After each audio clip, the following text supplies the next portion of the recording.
Luton, Inglaterra, 13 de marzo de 1985. Una noche de miércoles. No es una final. No es un derbi. No es un partido que el resto del mundo tendría por qué recordar. Es un cruce de la FA Cup entre el Luton Town y un club de una categoría inferior. Sobre el papel no significa nada. Sobre el papel. Porque a las 7 de la tarde, 45 minutos antes del saque inicial, la grada visitante del estadio de Kenilworth Road ya está desbordada. Los molinetes de entrada han cedido. La gente no entra. Se derrama hacia adentro, empujada por la marea que llega desde atrás. Y entonces, antes incluso de que ruede el balón, las primeras filas saltan la valla y pisan el césped. No para ver el partido, para tomarlo. Los asientos de plástico empiezan a volar. 1, 10, cientos. Los arrancan de cuajo y los lanzan como proyectiles contra la policía, contra la tribuna local, contra cualquier cosa que se mueva. Las cámaras de televisión captan lo que parece una batalla campal en directo, en horario de máxima audiencia, en el país que inventó este deporte. Hombres corriendo por el campo, agentes cubriéndose la cabeza con los brazos, caballos de la policía intentando abrir paso, sirenas, un estadio inglés convertido, en cuestión de minutos, en zona de guerra. Cuando termine la noche, habrá más de 80 heridos, entre ellos decenas de policías. Y aunque aquella noche se mezclaron entre la multitud hooligans de varios clubes de Londres, hubo un nombre que quedó en el centro de todo, grabado en cada titular del día siguiente: el del Millwall. Un club del sureste de Londres, nacido entre estibadores, que durante un siglo cargó una frase como si fuera una bandera: a nadie le gustamos, y no nos importa. Esa noche, Inglaterra entera lo miró. Los periódicos lo miraron. La primera ministra lo miró. Y lo que vieron cambió para siempre la relación entre el fútbol inglés y su propia gente. Esto no es la historia de una simple pelea. Es la historia de cómo un país entero decidió que un grupo de personas era el enemigo. Y de lo que hicieron cuando lo supieron. Esta es la historia de los Bushwhackers. Antes de seguir, dejemos algo claro. Esto no es un homenaje. No vamos a glorificar la violencia. No vamos a convertir a nadie en héroe. Porque en esta historia hay gente que salió herida de verdad. Hay familias que sufrieron de verdad. Y hay un lado oscuro que no se puede maquillar y que no vamos a maquillar. Pero tampoco es un sermón. No estamos aquí para repetir, palabra por palabra, lo que los titulares dijeron durante 40 años. Lo que vamos a contar es otra cosa. Vamos a contar cómo un rincón olvidado del sur de Londres construyó, dentro de un estadio, una identidad tan feroz que ni el gobierno más duro de la historia británica moderna pudo borrarla del todo. Vamos a contar cómo un grupo de jóvenes de barrios obreros encontró en una grada algo que el mundo de afuera parecía negarles. Un lugar donde importaban, donde eran temidos, donde por 90 minutos mandaban ellos. Los Bushwhackers no fueron simplemente los hooligans del Millwall. Con los años, construyeron una de las reputaciones más temidas de todo el hooliganismo inglés. Un nombre que en muchas gradas se pronunciaba bajando la voz. Y su historia tiene 4 actos. Primero, el barrio. ¿De dónde venían? ¿Y por qué el mundo ya los despreciaba antes de que hicieran nada? Después, el nacimiento. Cómo la escena hooligan de un club del sur se transformó en una leyenda nacional. Luego, la guerra. Contra otras hinchadas, contra la policía y contra su rival eterno al otro lado del río. Y por último, la caída. Cómo las autoridades, incapaces de frenarlos solo con la fuerza, terminaron cercándolos con leyes, cámaras y hormigón. Una pregunta va a recorrer todo el camino, de principio a fin. ¿Qué le pasa a una comunidad cuando el mundo entero decide que es el enemigo? Pero para entender a los Bushwhackers, primero hay que entender el lugar que los vio nacer. Y si quieren que esta historia le llegue a más gente que la necesita escuchar, hay una sola cosa que pueden hacer ahora mismo. Aprieten el botón de "Me interesa", el del hype, aquí abajo. Con eso basta. Ahora sí, bajemos al sur de Londres. Para entender al Millwall, hay que entender el agua. El club nace en 1885, no en un salón elegante, no de la mano de aristócratas con sombrero de copa. Nace entre obreros de una fábrica de conservas, la de un tal Morton, en la Isla de los Perros, un recodo de tierra que el Támesis abraza por 3 lados, en pleno corazón de los muelles de Londres. Sus primeros hinchas eran lo que había alrededor: estibadores, cargadores, hombres que se ganaban el pan descargando barcos con las manos y la espalda. Ese es el ADN. No es un equipo de barrio cualquiera, es un equipo de puerto. Durante décadas, esos muelles fueron el motor de un imperio. Por ahí entraba el azúcar, la madera, el té, el tabaco, todo lo que una potencia mundial necesita para funcionar. Y por ahí entraba también el trabajo. Duro, mal pagado, peligroso, precario. Un trabajo que muchos días dependía de si el capataz te elegía o no a la puerta del muelle. Pero trabajo, al fin. Un hombre podía pasar la vida entera cargando barcos, como su padre y como su abuelo antes que él. Era pobreza, sí, pero una pobreza con orgullo, con oficio, con un lugar en el mundo. En 1910, el club cruza el río hacia el sur, hacia New Cross, y levanta su casa. Un estadio estrecho, oscuro, encajonado entre vías de tren y calles sin salida, envuelto en el humo de las fábricas y en la niebla del río. Lo llamaron The Den, la guarida, y el nombre no era un adorno. Aquella zona conocía la dureza de sobra. Durante la Segunda Guerra Mundial, los muelles de Londres fueron uno de los blancos preferidos de los bombardeos alemanes, y barrios enteros del este y del sur quedaron reducidos a escombros. La gente de allí había aprendido, a la fuerza, a levantarse una y otra vez sobre las ruinas. Esa memoria de resistencia formaba parte del aire que se respiraba. Pero el mundo cambió, y ese cambio venía de lejos. Ya desde los años 50 y 60, los barcos empezaron a dejar de necesitar a esos hombres. Llegó el contenedor, la caja de metal que una grúa carga en cuestión de horas y que volvió innecesarios a miles de brazos. Los muelles de Londres fueron cerrando, poco a poco, uno tras otro, a lo largo de décadas, y arrastraron con ellos a los barrios que habían vivido de ellos durante generaciones. No fue un golpe repentino, fue una larga agonía. Cuando Margaret Thatcher llega al poder, en 1979, esa herida que ya venía de antes se profundiza. Fábricas cerradas. Desempleo de 2 cifras. En 1984, estalla la huelga de los mineros. El enfrentamiento más brutal entre un gobierno británico y la clase obrera en generaciones. El país se parte en 2 mitades que apenas se hablan. De un lado, el poder. Del otro, millones de personas que sentían, con razón o sin ella, que ese poder los había dado por perdidos.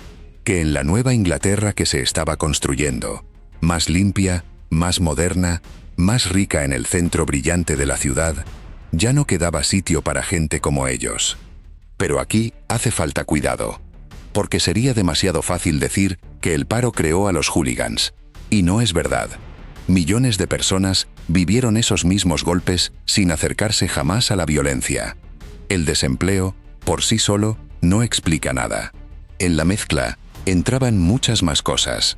El orgullo de territorio, una idea muy concreta y muy dura de la masculinidad, la cultura juvenil de la época, el alcohol, la rivalidad heredada y esa necesidad tan humana de pertenecer a algo más grande que uno mismo.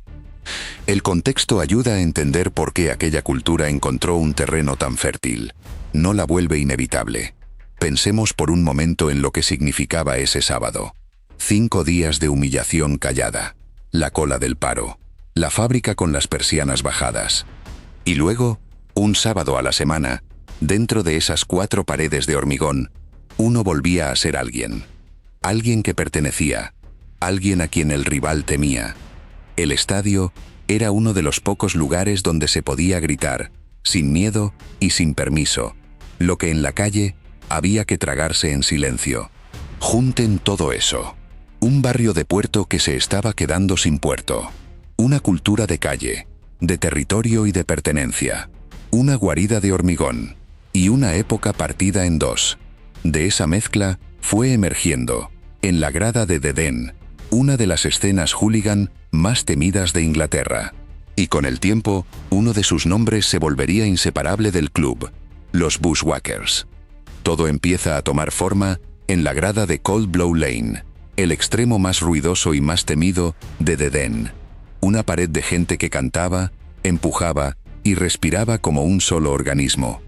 A principios de los años 70, la violencia en el fútbol inglés estaba dejando de ser espontánea. Ya no eran peleas sueltas entre borrachos a la salida del estadio. Empezaban a aparecer grupos con nombre propio, con cierta jerarquía, con una reputación que defender de una semana a la otra. Y en el entorno del Millwall, uno de esos grupos tomó un nombre que sonaba a chiste y a advertencia al mismo tiempo: F-Troop.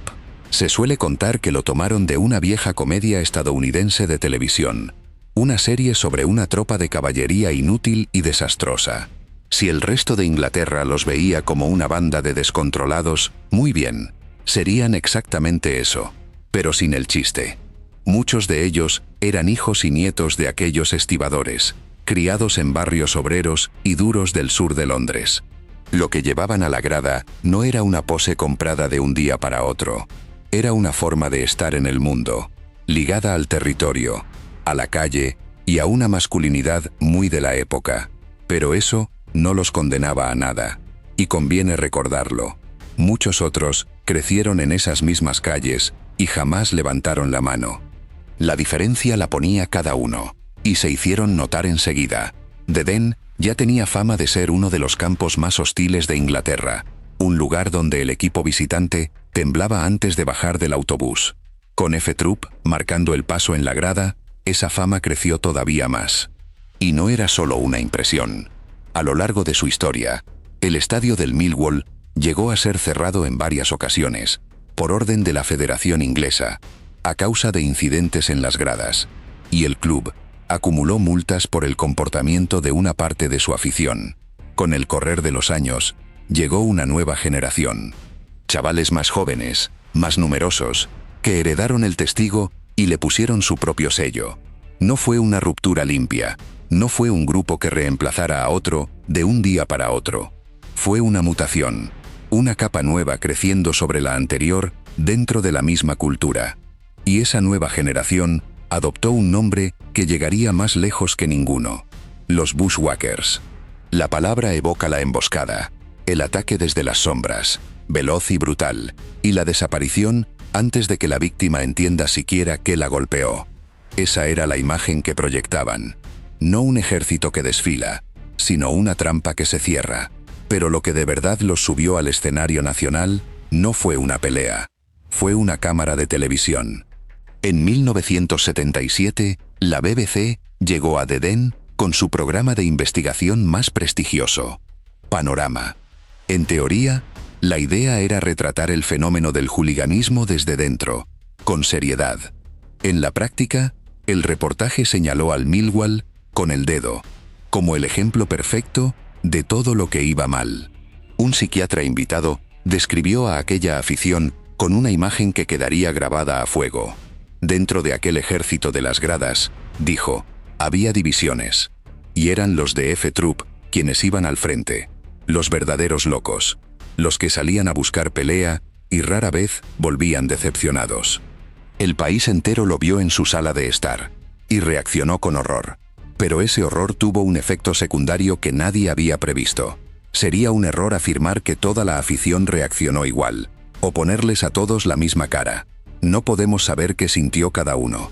Lo que sí sabemos es que ese tipo de cobertura, repetida año tras año, terminó alimentando y agrandando la reputación de los sectores más violentos, hasta convertirla en leyenda. La grada de Cold Blow Lane ya era temida, y estaba a punto de darle al mundo algo que se cantaría durante décadas. Porque de aquel desprecio nació algo que jamás podría comprarse ni fabricarse: un himno. A finales de los años 70, mientras los periódicos competían por publicar la portada más aterradora sobre el Millwall, en las gradas empezó a sonar una melodía que todos reconocían. Era la de Sailing, La balada que Rod Stewart había hecho famosa en 1975. Pero la letra era otra. 4 palabras, repetidas hasta el infinito, más lentas al principio, luego imparables. A nadie le gustamos, no nos importa. No era una canción de fútbol cualquiera. Era una respuesta directa a la prensa, a la televisión, a un país entero que los había convertido en el monstruo del cuento. La afición del Millwall agarró el insulto que le lanzaban y se lo colgó al cuello como una medalla. ¿Nos odian? Perfecto. Nos da igual. Somos el Millwall y venimos de The Den. Y aquí conviene ser muy claro, porque suele malentenderse. Esto nunca fue un cántico de los hooligans. Fue, desde el principio, el himno de toda la afición del Millwall, de las familias, de los niños, de los abuelos que jamás se metieron en una pelea. Trascendió por completo a las Firms. Con los años, se convirtió en la identidad misma del club, hasta el punto de que hoy aparece en camisetas, bufandas y banderas totalmente ajenas a cualquier violencia. Es la mentalidad de asedio hecha canto, la certeza de que el mundo entero está en contra, y de que precisamente por eso no van a bajar la cabeza. Alrededor de esa cultura creció también una de sus leyendas más conocidas, el llamado ladrillo del Millwall. Se cuenta que, ante los registros policiales que confiscaban cualquier cosa que pudiera servir de arma, algunos hinchas descubrieron que había un objeto imposible de prohibir en la puerta de un estadio: un periódico. Doblado y prensado de cierta forma, hoja sobre hoja, apretado hasta endurecerse, un simple diario podía convertirse en un garrote. Cuánto se usó de verdad y cuánto es puro mito, es difícil de saber. Lo cierto es que la imagen, la del hincha que entra con el diario bajo el brazo, como cualquier lector, y sale con un arma en la mano, quedó para siempre pegada a la leyenda negra del club. Y para una parte de esos jóvenes, el grupo ofrecía además otra cosa que buscaban con fuerza: pertenencia. La sensación de formar parte de algo, de tener un sitio, de que cientos de personas supieran tu nombre y estuvieran ahí el sábado siguiente, pasara lo que pasara. Había un código, había lealtad, y esa parte, la del sentido de pertenencia, es la que ninguna crónica policial supo contar nunca, porque no cabía en el titular. Era, a la vez, lo más humano y lo más peligroso de todo aquello. Con esa fama a cuestas, la escena hooligan del club creció, y cada tanto, la tensión rompía todos los diques. En 1978, en un partido de FA Cup contra el Ipswich Town, The Den estalló. Cuando el rival marcó, hubo invasión del terreno de juego, objetos volando desde todos los ángulos, peleas dentro y fuera del recinto. El partido tuvo que detenerse durante largos minutos. Entre los heridos hubo, según las crónicas, hasta un acomodador de 72 años, un hombre que solo había ido a hacer su trabajo esa tarde. Las imágenes volvieron a recorrer Inglaterra y volvieron a confirmar lo que casi todos ya creían saber de memoria. Pero ninguna pelea contra un rival de paso terminaría de definir esta historia. La guerra más antigua, la más personal, la más sangrienta de todas, no era contra un equipo lejano. Estaba al otro lado del río, a menos de 5 kilómetros en línea recta, y llevaba encendida casi un siglo. West Ham United, el este de Londres, el enemigo, con mayúsculas. Para entender este odio, hay que volver, una vez más, al agua, porque el Millwall y el West Ham nacieron casi gemelos, casi al mismo tiempo, casi en el mismo sitio. Los dos, clubes de obreros de los muelles. Los dos, a orillas del mismo Támesis. El West Ham empezó como el equipo de los trabajadores de un astillero, el Thames Iron Works, en el este de la ciudad. El Millwall, como el de los obreros del sur. A finales del siglo XIX, apenas unos kilómetros de río Marrón los separaban. Y ahí estaba el problema, porque no eran solo vecinos, eran competencia directa. Los estibadores de una orilla y los de la otra se disputaban el mismo trabajo, los mismos barcos, el mismo jornal. Cuando ambos clubes se enfrentaban en un campo de fútbol, no jugaban simplemente dos equipos. Se medían dos comunidades obreras que peleaban por el mismo pan para sus familias. A ese duelo lo bautizaron, con toda lógica, el Derbi de los Estibadores. Su primer cruce oficial se remonta a los últimos años del siglo XIX. El rencor es más viejo que casi todo lo demás en esta historia.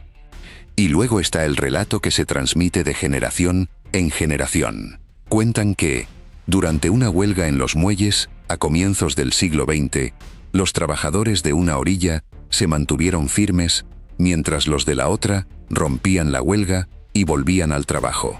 La palabra traición aparece siempre en esa historia. Pero conviene decirlo con claridad. Ese episodio pertenece en buena medida al folclore de la rivalidad, más que a la historia bien documentada. El verdadero origen del odio es más simple y más profundo. Dos comunidades obreras, pegadas y rivales, que competían por lo mismo mucho antes de competir por un balón. Ese odio se aprendía casi antes que a leer. Un niño del sur crecía sabiendo el nombre del enemigo mucho antes de entender por qué. No hacía falta explicárselo. Se respiraba en casa, en el pub, en la calle. Y cuando el destino los volvía a juntar, la ciudad entera se preparaba durante días. Los comercios cercanos a los estadios bajaban las persianas antes de tiempo. Los trenes se llenaban de policía. No era un partido más en el calendario. Era una vieja herida que alguien, otra vez, había decidido abrir. Cuando la cultura hooligan explotó en los años 70 y 80, aquella vieja enemistad encontró su forma moderna y encontró a su rival perfecto, porque enfrente estaba la Intercity Firm del West Ham, la ICF, uno de los nombres más célebres del hooliganismo de todo el mundo. Su nombre venía de los trenes Intercity. En lugar de viajar en los trenes especiales, esos convoyes repletos de policía que llevaban a las hinchadas escoltadas de ciudad en ciudad, ellos viajaban en los trenes de línea regular, como pasajeros normales, para aparecer en territorio rival sin escolta y por sorpresa. Se vestían con ropa de marca, cara, de diseñador. Los llamaron casuals. La lógica era simple y astuta. La policía buscaba bufandas y camisetas, no chaquetas caras y zapatillas relucientes. Y dejaban, según cuentan antiguos miembros del grupo, una tarjeta de visita sobre sus víctimas, con un mensaje burlón: «Felicidades, acabas de conocer a la ICF». Frente a esa estética calculada, a la escena del Millwall se le atribuía justo la reputación contraria, la de ser más cruda, más visceral, menos preocupada por la elegancia. Dos formas de entender lo mismo, dos orillas del mismo río gris. Con los años, esa rivalidad se volvió tan famosa que el cine la llevó a la pantalla y contribuyó a agrandar el mito hasta convertirlo en cultura popular. Pero para los que lo vivían, no había nada de cine. Cada vez que el destino los cruzaba, un sorteo de copa, un ascenso, un descenso, la ciudad de Londres entera contenía la respiración. Y esos cruces, además, eran escasos. Durante largas etapas, Millwall y West Ham vivieron en categorías distintas y podían pasar años sin verse las caras. Esa rareza, lejos de enfriar el odio, lo concentraba. Cada encuentro se cargaba con toda la tensión acumulada de las temporadas en las que no habían podido saldar cuentas. Y todo eso, aún, era apenas el calentamiento. Porque en los años 80, todo estaba a punto de escalar. Pero no nos engañemos, la escena del Millwall también era, en su peor versión, exactamente lo que sus críticos denunciaban. Había violencia real. Había gente que salía herida sin haber buscado nada, que solo pasaba por el lugar equivocado, en el momento equivocado. Y había, dentro de sectores de aquella afición, como dentro de tantas otras de la época, una corriente fea y peligrosa, la del racismo y la extrema derecha, con grupos organizados que intentaban reclutar entre la juventud de las gradas y aprovechar su rabia. Ese es el lado que no se puede maquillar ni convertir en anécdota simpática, y que forma parte de esta historia tanto como el himno o la leyenda del ladrillo. A comienzos de los años 80, todo aquello estaba en su punto de máxima ebullición. Los enfrentamientos con otras firmas eran frecuentes. Y la relación con la policía se había convertido en una guerra de desgaste. Cargas a caballo, detenciones, emboscadas en las estaciones de tren. Una lógica de acción y reacción en la que cada bando alimentaba y justificaba al otro. Los días de partido fuera de casa se convertían en operativos casi militares. Cordones de agentes escoltando a los visitantes desde la estación hasta el estadio. Y de vuelta. Calles cortadas, pubs vigilados. Todo un despliegue montado, semana tras semana, alrededor de unos cientos de personas. Y en medio de todo ese caos, ocurrió algo que nadie esperaba. El equipo, el de verdad, el de los 11 jugadores sobre el césped, empezó a ganar. A mitad de la temporada de 1982, el club nombró entrenador a un hombre llamado George Graham. El Millwall estaba hundido, peleando por no descender aún más abajo. Graham le dio la vuelta a todo. En apenas un par de años, aquel club del sur, con su afición temida, no solo se salvó del desastre, empezó a subir. Para la temporada de 1984, peleaba por el ascenso y avanzaba, ronda tras ronda, en la FA Cup. Y ahí apareció la contradicción perfecta, la paradoja que atraviesa toda esta historia. Cuanto mejor le iba al equipo, más lejos viajaba su afición, más estadios nuevos pisaba, más ciudades conocían, de primera mano y por primera vez, lo que significaba recibir la visita del Millwall. El éxito deportivo, que debía ser una bendición, se convirtió en un altavoz para el miedo. Aquel proyecto terminaría llevando al Millwall, pocos años después, a la máxima categoría del fútbol inglés por primera vez en su historia. Un club del sur, nacido entre estibadores, sentado por fin en la mesa de los grandes. Pero para entonces, su nombre ya cargaba un peso que ningún ascenso podía quitarle de encima. Y aquí aparece un personaje que muchas veces se olvida: la prensa, porque los periódicos lo devoraban todo. Cada incidente, por pequeño que fuera, era portada al día siguiente. Y ahí está la trampa, la hipocresía en estado puro. Los mismos periódicos que se horrorizaban en sus editoriales, que pedían mano dura y prisión, vendían más ejemplares que nunca gracias a las fotos de los hooligans del Millwall en acción. Los demonizaban en la primera página y se lucraban con ellos en la misma primera página. El miedo vendía diarios, y cuanto más vendía el miedo, más grande se volvía el mito que decían querer destruir. Y buena parte de aquella escena lo sabía. Para algunos, cada portada era una confirmación de que existían, de que importaban, de que por fin alguien los tomaba en serio, aunque fuera solo para temerlos. Se sentían invisibles en casi todo lo demás, en el trabajo, en la política, en la vida pública, y descubrieron que solo se volvían visibles cuando daban miedo. Con el tiempo, el nombre del Millwall se convirtió en una referencia nacional, en la vara con la que se medía buena parte del hooliganismo inglés. Cuando un político quería un ejemplo del caos, muchas veces decía su nombre. Eran, sin haberlo buscado del todo, uno de los símbolos de todo lo que Inglaterra temía de sí misma en aquella década partida en dos. Pero toda esa visibilidad tenía un precio altísimo. Porque cuando te conviertes en el símbolo de un problema nacional, tarde o temprano las autoridades deciden que tú, precisamente tú, eres el lugar donde van a dar el golpe para sentar ejemplo. Y ese golpe llegó una noche fría de marzo, en una ciudad a la que casi nadie prestaba atención. 13 de marzo de 1985. Volvamos a esa noche. Pero ahora, contémosla entera. Desde el principio, el Millwall había alcanzado los cuartos de final de la FA Cup. Un logro enorme para un club de su tamaño. Una fiesta para todo el sur de Londres. Le tocaba jugar como visitante, contra el Luton Town, un miércoles por la noche. Y el encuentro no se disputó bajo un sistema estricto de entradas anticipadas. Se vendieron localidades el mismo día, sin un control real de cuántos hinchas visitantes iban a presentarse ni de dónde venían exactamente. La organización, a la hora de la verdad, resultó del todo insuficiente. Miles de aficionados subieron hacia Luton durante toda la tarde. Muchos de ellos sin entrada.